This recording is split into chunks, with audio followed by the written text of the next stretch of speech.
Hello നമസ്കാരം, ഏവർക്കും പുതിരീടിലേക്ക്. അങ്ങനെ കാത്തിരിപ്പിനൊടുവിൽ നടികർ എന്ന ചിത്രത്തിൻ്റെ ആദ്യ ഷോ കഴിഞ്ഞ് ചിത്രത്തിൻ്റെ ആദ്യ റിവ്യൂസൊക്കെ പുറത്തുവന്നുകൊണ്ടിരിക്കുകയാണ്. ആ റെപ്റ്റേഷൻ എന്നൊരു വീഡിയോ ഭാഗത്ത് വീഡിയോയിലേക്ക് വരുമ്പോൾ വീഡിയോ ലൈക്ക് ചെയ്യുക, ചാനൽ സബ്സ്ക്രൈബ് ചെയ്യാൻ വേണ്ടി ശ്രമിക്കുക. ടൊവിനോ തോമസ്, സൗബിൻ, ഭാവന, ബാലു വർഗീസ്, ഗണപതി എന്നൊക്കെ പ്രധാന കഥാപാത്രങ്ങളായെത്തി ഇന്ന് മെയ് 3-ാം തീയതി റിലീസ് ചെയ്ത ചിത്രമായിരുന്നു നടികർ.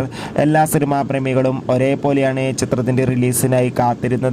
അങ്ങനെ കാത്തിരിപ്പിനൊടുവിൽ ചിത്രത്തിൻ്റെ ആദ്യ ഷോ കഴിയുമ്പോൾ തന്നെ ചിത്രത്തിന് നല്ല മികച്ച പോസിറ്റീവ് അഭിപ്രായം തന്നെയാണ് പുറത്തുവന്നുകൊണ്ടിരിക്കുന്നത്.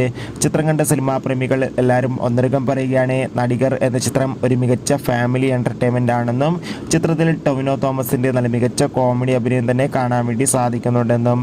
എന്തായാലും കാത്തിരിക്കാം ചിത്രത്തിൻ്റെ കൂടുതൽ അപ്ഡേറ്റിനായി. ചിത്രം കണ്ടവരുടെ അഭിപ്രായം കമൻറ്റ് ചെയ്യുക. കൂടുതൽ സിനിമാ വാർത്തകൾക്കും ബിഗ് ബോസ് വാർത്തകൾക്കും വേണ്ടി ചാനൽ ഇപ്പോൾ തന്നെ സബ്സ്ക്രൈബ് ചെയ്യുക. Bye bye.